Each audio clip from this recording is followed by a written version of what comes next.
রমেশ, কি রে, কই গেলি তুই? আসছি ঠাম্মা।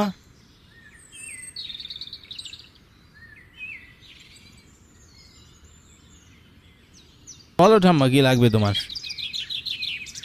আমার জন্য নিতাইয়ের দোকান থেকে 1 খিলি পান নিয়ে আয় তো খোকা। ঠিক আছে ঠাম্মা, আমি যাচ্ছি। তবে সন্ধ্যাবেলায় কিন্তু গল্প শোনাতে হবে। ঠিক আছে, তাই হবে। এখন পান নিয়ে আয়। নিতাইয়ের দোকানের কালো জিরা দিয়ে পান আমার কাছে অমৃত লাগে।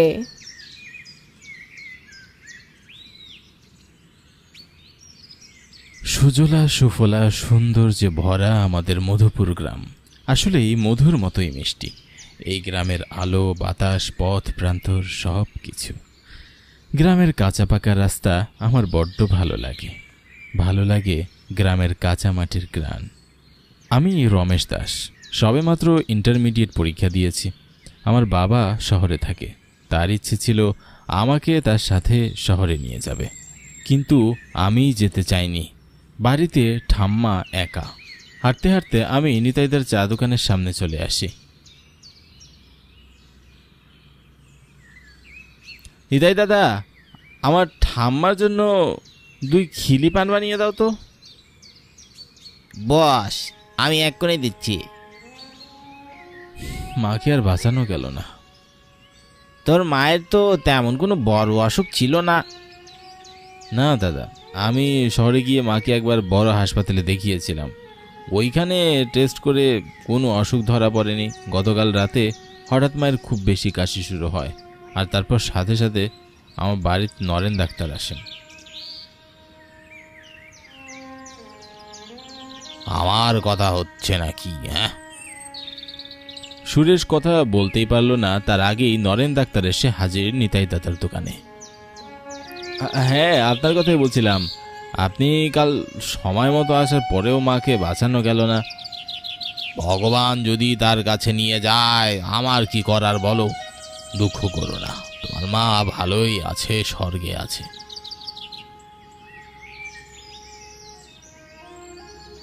নরেন ডাক্তার আমার পাশে বসেন। নরেন ডাক্তার আমার দিকে তাকায়, আমার খুব কাছে মুখ নিয়ে বলে, তোমার ঠাম্মাকে দেখে রেখো, সেবা যত্ন করো। হঠাৎ নরেন ডাক্তারের এ কথায় আমি অবাক হয়ে যাই, কিন্তু মুখে কিছুই প্রকাশ করি না। চারপাশ অন্ধকার হয়ে আসতে লাগলো। একটু পরেই মুষলধারে বৃষ্টি হবে, আর তাই আমি বেশিক্ষণ না বসে পান নিয়ে বাড়ির পথে হাঁটতে শুরু করলাম। নরেন ডাক্তারের কথা ভাবছি। নরেন ডাক্তার এই গ্রামে থাকলেও লেখাপড়ার জন্য শহরে যায়। শুনেছি বিদেশ থেকেও নাকি তিনি ডিগ্রি নিয়েছেন, তবে এসব ব্যাপারে আমি তেমন কিছুই জানি না। নরেন ডাক্তার একাই থাকেন। বেশ কমাস নরেন ডাক্তার হঠাৎ গ্রামে চলে আসেন। কিছু মাস পর এসে পুনরায় গ্রামে রোগী দেখতে শুরু করেন। লোকমুখে শুনেছি নরেন ডাক্তার বেশিরভাগ সময় রাতের বেলা রোগী দেখেন। আকাশ কুসুম চিন্তাভাবনা করতে করতে আমি বাড়ির সামনে চলে আসি।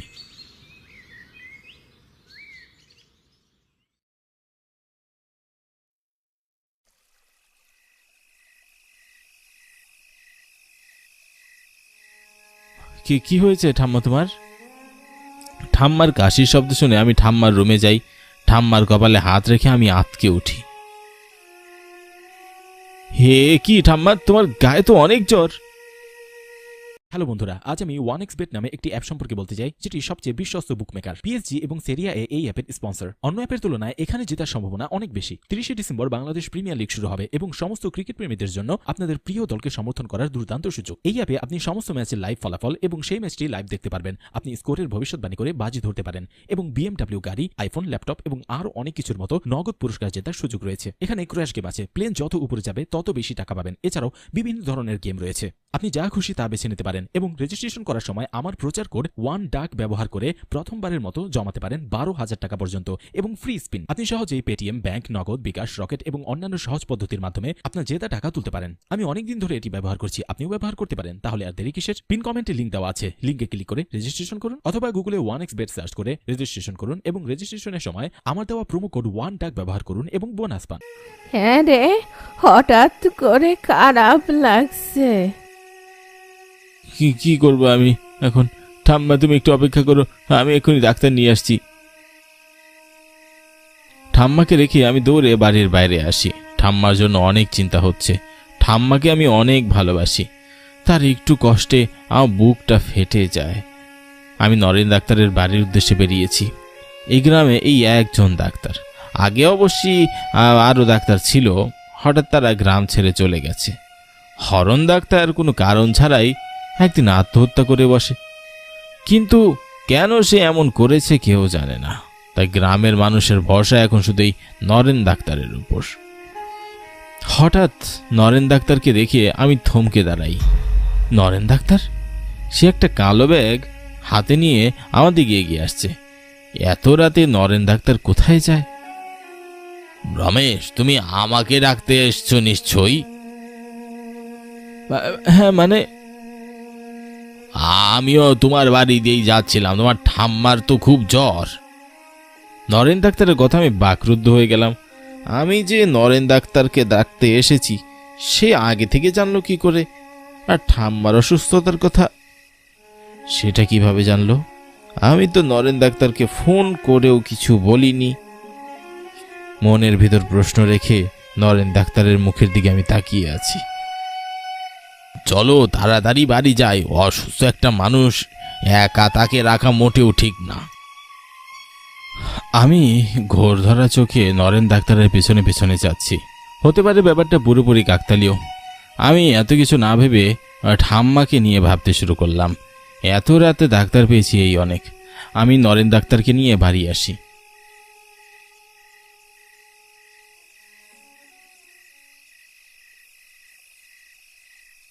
নরেন ডাক্তারকে দেখে হঠাৎ ঠাম্মা চিৎকার করে ওঠে। রমেশ, তুই এই ডাক্তারকে কেন আনলি? ওরে চলে যাইতে ক। আচমকা ঠাম্মার এমন ব্যবহারে আমি হকচকিয়ে যাই। ঠাম্মা বেশ ভয় পেয়ে জড়সড় হয়ে বসে আছে, কিন্তু নরেন ডাক্তার একদমই শান্তভাবে ঠাম্মার বিছানার পাশে গিয়ে বসে। শান্ত হন পিসিমা, আপনি এক্ষুনি সুস্থ হয়ে যাবেন। নরেন ডাক্তার আমার ঠাম্মার কপালে হাত রাখতেই ঠাম্মা পুরোপুরি শান্ত হয়ে যায়। আমি অবাক হয়ে দেখছি। বেশ কিছুক্ষণ পর নরেন ডাক্তার হাত সরিয়ে আমার দিকে তাকায়। আমি তার চোখ দেখে ভয়ে বিস্ময়ে আটকে উঠি। নরেন ডাক্তারের চোখ লাল হয়ে আসছে। হঠাৎ চোখ লাল হয়ে যাওয়ার কোনো রকম ব্যাখ্যা আমি পেলাম না। আমাকে অবাক করে নরেন ডাক্তার বলে ওঠে, তোমার ঠাম্মা কিছুক্ষণ ঘুমাবে, তাকে বিশ্রাম নিতে দাও। ঠিক আছে কাকা, আমি এখন আসি তবে। নরেন কাকা, আপনার ফিস আমি কাল দিব। ঠাম্মার কাছে টাকা, ঠাম্মা তো এখন অসুস্থ। তোমার ঠাম্মা থেকে আমি নিয়ে নেব। নরেন ডাক্তার ব্যাগটা নিয়ে চলে যায়। আমি তাকে কিছুটা পথ এগিয়ে দিই।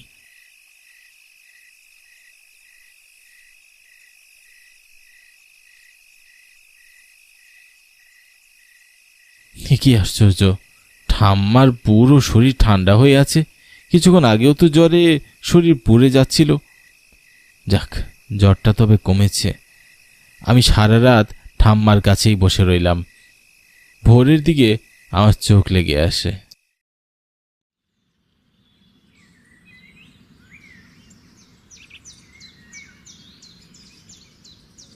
সকাল হতেই আমার ঘুম ভেঙে যায়। চোখ মেলে তাকাই, ঠাম্মা এখনো শুয়ে আছে। আমি ঠাম্মার কপালে হাত রাখি। বরফ ঠান্ডা। মানুষের শরীর তো এত ঠান্ডা হতে পারে না। ঠাম্মা, ও ঠাম্মা, উঠো, দেখো কত সকাল হয়ে গেছে। ঠাম্মা, ও ঠাম্মা, উঠো না। বেশ কিছুক্ষণ ডাকার পরও ঠাম্মা সাড়া দিল না। এমনকি একটু নড়লও না। কেমন যেন সন্দেহ হতে লাগলো। ও ঠাম্মা, তুমি আমায় ছেড়ে যেতে পারো না। ও ঠাম্মা গো, তুমি আর বাবা ছাড়া আমার কেউ নেই, আমাকে এখানে কিছুও না।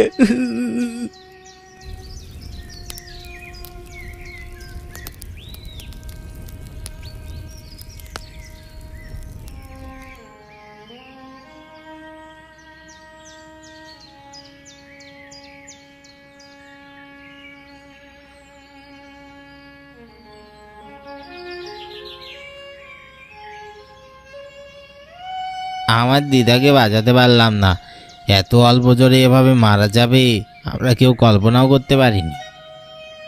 তো তোমার দিদা আবার কখন মারা গেছে? এই গতকাল রাতে। নগেন ডাক্তার কি তোমাদের বাড়িতে গিয়েছিল? হ্যাঁ, সময় মতো নগেন ডাক্তার এসেছে, কিন্তু তারপরও না দিদাকে বাঁচাতে পারিনি। গণেশের কথায় হঠাৎ আমার টনক নড়ে গেল। কয়েক মাস ধরে এই গ্রামে বহু বয়স্ক মানুষ মারা যাচ্ছেন। সবাই রাতের বেলা মারা যায়, কারোরই তেমন কোনো গুরুতর অসুখ থাকে না। আর সব ঘটনার সাথেই এই নরেন ডাক্তার জড়িত। হঠাৎ সেদিন রাতে নরেন ডাক্তার নিজে থেকেই আমার বাড়িতে এসেছিল। ঠাম্মার যে জ্বর সেটাও সে আগে থেকেই জানতো। আচ্ছা, এই মৃত্যুগুলোর পিছনে নরেন ডাক্তারের হাত নেই তো? আমাকে এই ব্যাপারটা জানতেই হবে।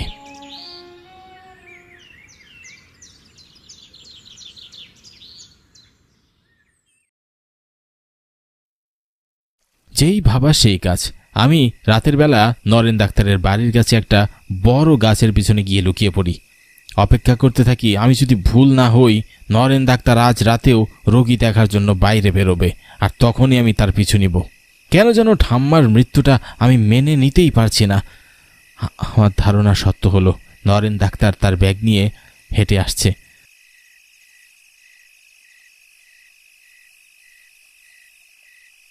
আমার ইচ্ছে করছে তার সামনে গিয়ে সব জিজ্ঞাসা করতে, কিন্তু আমার হাতে তো কোনো প্রমাণ নেই। নরেন ডাক্তার আমার দাঁড়ানো গাছ অতিক্রম করে যেতে লাগলো। হঠাৎ থমকে দাঁড়ালো সে। আমি অবাক চোখে তাকালাম।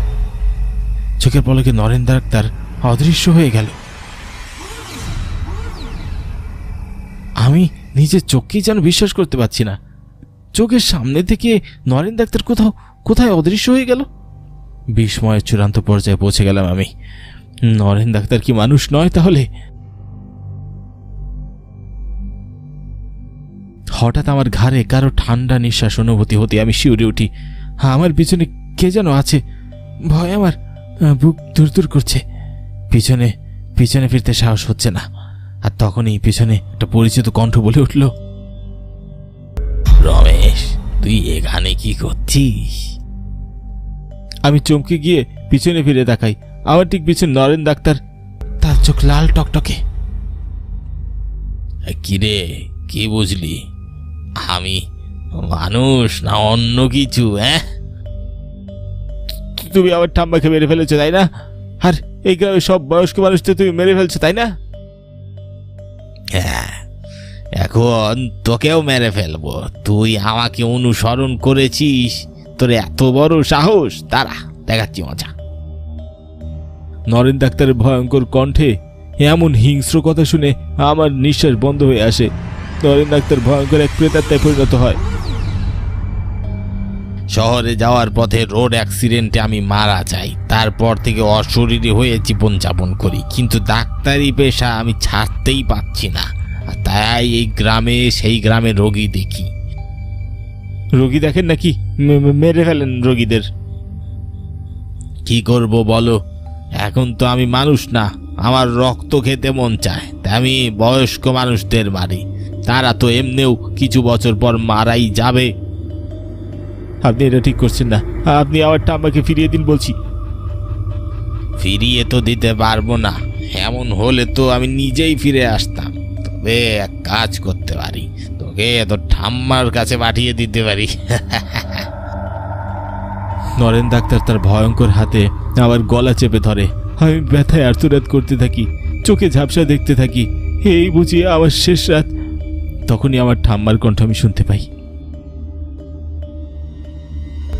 আমার নাতিনি রে সাইরা দে, না হয় তোরে আমি সারুমু না। আমি আমার মৃত ঠাম্মাকে দেখতে পেলাম। ভয়ে আবার চোখ বন্ধ হয়ে আসছে। আমি নিয়ন্ত্রণ হারিয়ে মাটিতে লুটিয়ে পড়ি।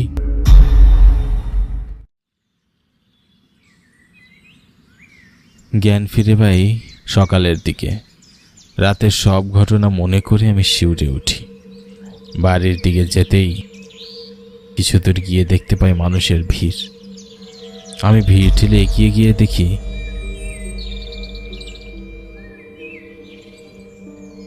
নরেন ডাক্তারের মৃতদেহ, সারা শরীর রক্তে, কামড়ের দাগ।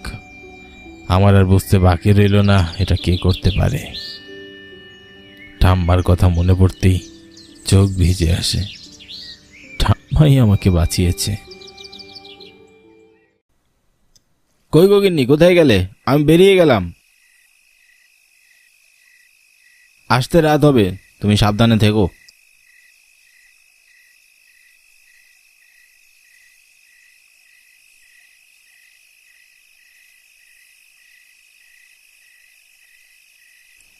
আমি কুশল,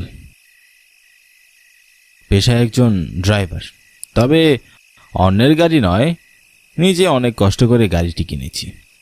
সেসব কষ্টের কথা মনে পড়লে এক দীর্ঘশ্বাস পড়ে। যাকে সেসব কথা।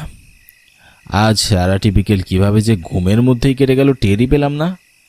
অনেকদিন পর এমন স্বস্তির ঘুম হলো। ঘুম থেকে উঠে শরীরটাও বেশ ভালো লাগছে, আর কোনো ক্লান্তি অনুভব হলো না। তাই ঠিক করেছি আজ গাড়িটি নিয়ে শহরের দিকে যাব। তাতে বেশ ভালোই ভাড়া হবে মনে হয়। তার মধ্যে আবার রাতও নেমে পড়বে। ভাড়া একটু সকলে ধরেই দিবে। এতে যে 2 পয়সা ঘরে আসবে, আসুক।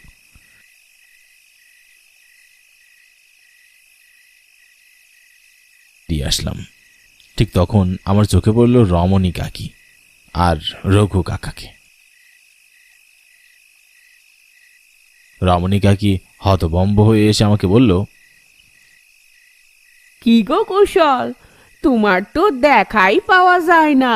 এই নিয়ে মোট 3 বার আসলাম তোমাদের বাড়িতে। এসেই শুনি তোমার গিন্নি বলে তুমি নাকি নাক ডেকে ঘুমাচ্ছ, তাই আর ডাকিনি বাপু। আর এখন একেবারে তৈরি হয়ে এসেছি, আর বাড়ি যাব না। তুমি আমাদের একটু পাশের গ্রামটায় ছেড়ে দাও দেখি। নাই মানে বলি কি কাকি, এই ভোর সন্ধ্যাবেলা ওই দিকটায় আর যাবো না গো। তোমরা বরং অন্য গাড়িতে যাও, আমি আজ শহরে যাব। এত না না করিস, আমাদেরও বেশ তাড়া আছে। বিয়ে বাড়ি বলে কথা, দেরি করলে চলবে? এই ভোর সন্ধ্যাবেলা রওনা দিলে যেতে যেতে তো অনেক রাত হয়ে যাবে গো কাকা। আর ওই গ্রামের মাঝারি শ্মশানটাও তো যে ভালো নয়। আমি যাব না, তোমরা অন্য গাড়ি ডেকে নাও। সে তো আরেক ঝামেলা। তুই থাকতে অন্য কাউকে কেন ডাকবো বল? আর এ সময় তো তাড়াহুড়ো করে গাড়িও পাবো না। চলো না বাপু, এমন করছো কেন? 2 পয়সা না হয় বাড়িয়ে নিও, তাহলেও একটিবার রেখে এসো। ভাইজির বিয়ে বলে কথা, দেরি হয়ে গেলে সে 7 কথা শোনাবে। কাকা আর কাকি দুজনেই একেবারে নাছোড়বান্দা, কিছুতেই ছাড়তে রাজি হচ্ছেন না। এ পর্যায়ে আমিও আর না করতে পারলাম না। শেষমেশ তাদের অনুরোধে রাজি হয়ে গেলাম। তবে মনটা সায় দিতে চাইছিল না, কিন্তু কি আর করার, নাছোড়বান্দা হয়ে যেতেই হলো। তাই আর বেশি দেরি করলাম না, রঘু কাকা কাকিদের নিয়ে রওনা দিলাম।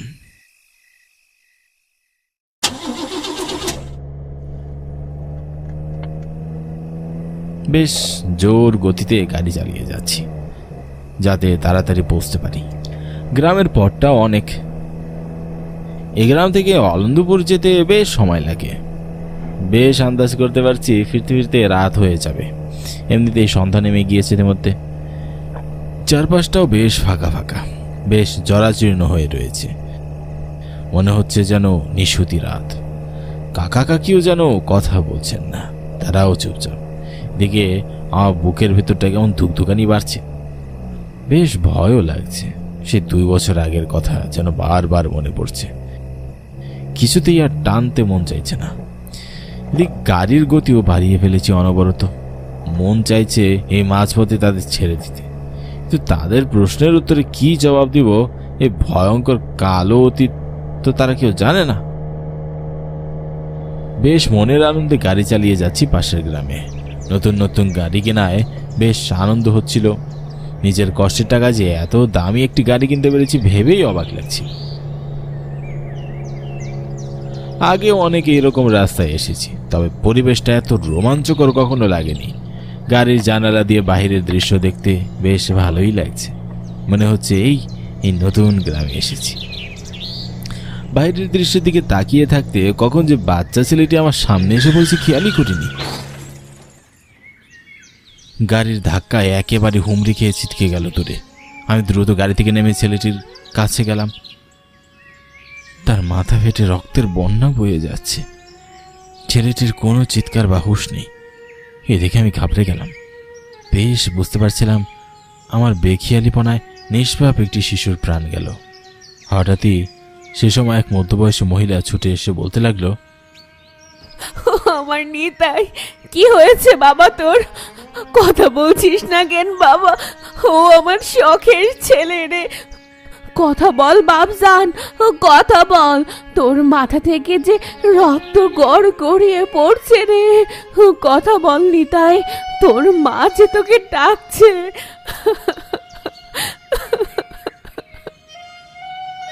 মহিলাটির আর্তনাদে যেন আমার বুকের ভিতরটা দুমড়ে মুচড়ে উঠেছে। অসহ্য এক ব্যথা হচ্ছে বুকের বাঁ পাশটায়। আমি আর সহ্য করতে পারলাম না। খুব অপরাধী মনে হচ্ছিল আমার। আমি কিভাবে এই নির্দোষ ছেলেটাকে মেরে ফেললাম? হঠাৎ এসব কথা মনে হতেই যেন ভরকে উঠলাম। এর মধ্যে গ্রামের প্রায় ঝুমরি শ্মশানের পাশাপাশি চলে এসেছি। এই শ্মশানে ছেলেটির লাশ দাহ করা হয়েছে। মনে এক অপরাধ বোধ নিয়ে বেশ ভয় পাচ্ছিলাম ওর সাথে। তবে কেন পাচ্ছি জানি না, মনে হতে লাগলো কেউ কানের কাছে বারবার আর্তনাদ করছে। বারবার মনে হচ্ছে এই গাড়িতে আমরা ছাড়াও আরো কেউ আছে। আমি আর এসব ভাবতে পারছিলাম না। মনে হচ্ছে এখনই হয়তো জ্ঞান হারাবো। কুশল, এবার থাম। আর কত দূর যাবি? বিয়ে বাড়ি তো পৌঁছে গেছি। কাকার গলা স্বর শুনে যেন চমকে উঠলাম। তবে তাদেরকে বুঝতে দিলাম না আমি যে একটু ভয় আছি। বেশ স্বাভাবিক কণ্ঠে বললাম, অন্যমনস্ক হয়ে পড়েছিলাম। এবার গাড়িটা থামা, আমরা নেমে পড়ি।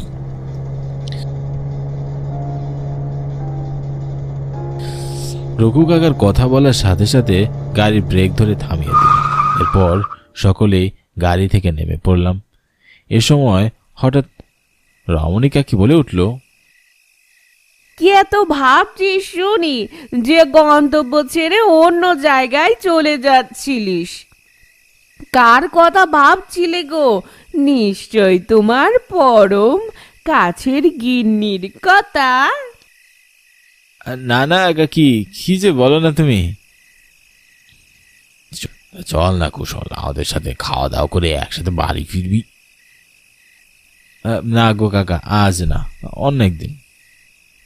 প্রতিদিন কি এমন সুযোগ আছে রে? অত ছাড়া চল, তো আর কথা বাড়াস না। রঘু কাকা আমায় বেশ জোরাজোরি করলেন, তবে আমি রাজি হলাম না। এক পর্যায়ে তারা আমার কাছে হার মেনে বিয়ে বাড়িতে ঢুকে গেল।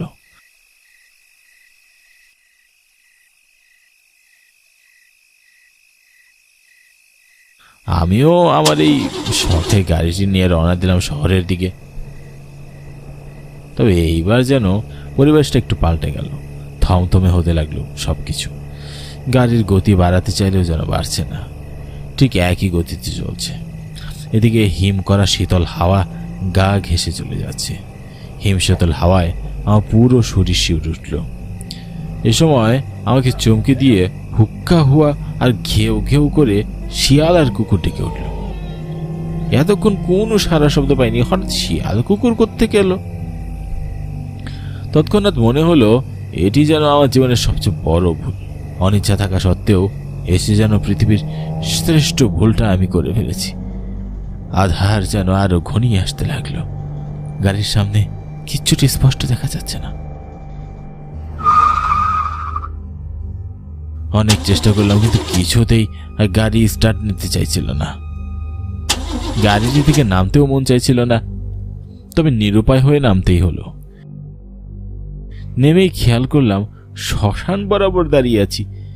শ্মশানের প্রবেশ পথটার দিকে তাকাতেই বুকের ভিতরটা খচ করে উঠল। সবকিছু আরো থমথমে স্তব্ধ হয়ে গেল। সবকিছু উপেক্ষা করে আমি চটজলদি চাকার দিকে তাকিয়ে দেখতে লাগলাম আসলে সমস্যাটি কোথায়। তবে তেমন কিছু দৃষ্টিগোচর হলো না। তাই গাড়িতে উঠে বসতে যাবো এমন সময় চোখ গেল শ্মশানের দিকটায়। আমার চোখ দুটো যেন অজান্তে বড় বড় হয়ে গেল। হে যেন এক অবিশ্বাস্য ব্যাপার। কিছুতেই যেন চোখকে বিশ্বাস করতে পারছিলাম না। অনবরত শরীর থরথর করে কাঁপতে লাগলো। বুকের ভেতরটা অজানা এক ভয়ে হাহাকার করে উঠল। কি করব বুঝে উঠতে না পেরে এমন সময় চোখের সামনে উপস্থিত হলো সেই মহিলাটি, যার সন্তান আমার গাড়ির সাথে ধাক্কা খেয়ে মারা যায়। তবে সেদিনের মহিলাটি আর আজকের মহিলাটির মধ্যে বেশ পার্থক্য। মহিলাটির চোখে মুখে রাগ, ক্ষোভ আর রক্তের রক্তবর্ণ হয়ে রয়েছে তার দু চোখ। পুরো শরীর যেন কেউ তাকে আশ্রে আশ্রে ক্ষতবিক্ষত করে দিয়েছে। মহিলাটি এক দৃষ্টিতে আমার দিকে তাকিয়ে রইল, আর এদিকে আমার বুকের ভেতরটা দুমড়ে মুচড়ে ছারখার হয়ে যাচ্ছে। পালাতে চাইলে যেন মনে হচ্ছে দুপা মাটিতে আটকে আছে, আর কিছুতেই ছাড়ছে না। এ সময় কর্কশ কণ্ঠে মহিলাটি বলে উঠল, বল, আমার ছেলে তোর কি ক্ষতি করেছিল যে তার শাস্তি হিসেবে তার প্রাণটাই কেড়ে নিলে? আমার সন্তান তো অসহায় ছিল, তারপরও তুই তাকে কেন মেরে ফেললি? বল, কেন আমার বুকটা ফাঁকা করে দিলি? আমি জানি আমি ভুল করেছি, দয়া করে আপনি আমাকে মাফ করে দিন। আমি নিজেও বুঝতে পারিনি যে এত বড় একটা অঘটন ঘটে যাবে। সেদিন আমি ইচ্ছা করে আপনার ছেলেকে মারিনি। আপনি দয়া করে আমার বোঝার চেষ্টা করুন, এটি নিতান্ত একটি ভুল ছিল। না না না, আমি বিশ্বাস করি না তুই ইচ্ছে করে আমার ছেলেকে মেরেছিস। আমি জানি। এত কিসের রাগ তোর আমার ছেলের প্রতি? বল, আমাকে এক্ষুনি বল, নয়তো তোর গর্দান আমি নিয়ে নিব, আর সেই রক্তে আমার ছেলের আত্মাটার মুক্তি দিব। দয়া করে আপনি আমাকে মারবেন না, দয়া করে আমায় ছেড়ে দিন। আমি আপনার ছেলেকে ইচ্ছে করে মারিনি। দয়া করে আমার কথাগুলো একটু বোঝার চেষ্টা করুন না।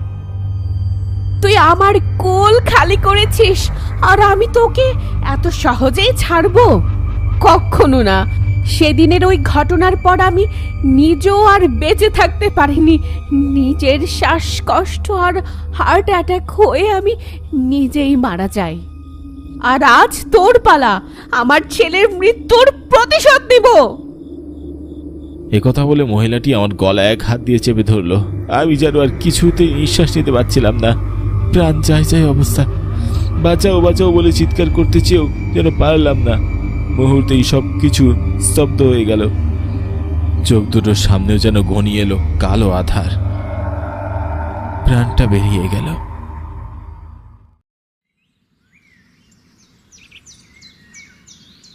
পরদিন সকাল, ঝুমরি শ্মশানের পাশে একটি বড় গাছটায় আমার লাশটি ঝুলিয়ে রাখা হলো। এই লাশটি দেখার জন্য যেন মানুষের ঢল পড়ে গিয়েছে, কিন্তু কেউ জানতে পারল না এই মৃত্যুর কারণ কি। সবার কাছেই এক কঠিন ধাঁধা। তবে আসলে কি আমি সেদিন দোষী ছিলাম?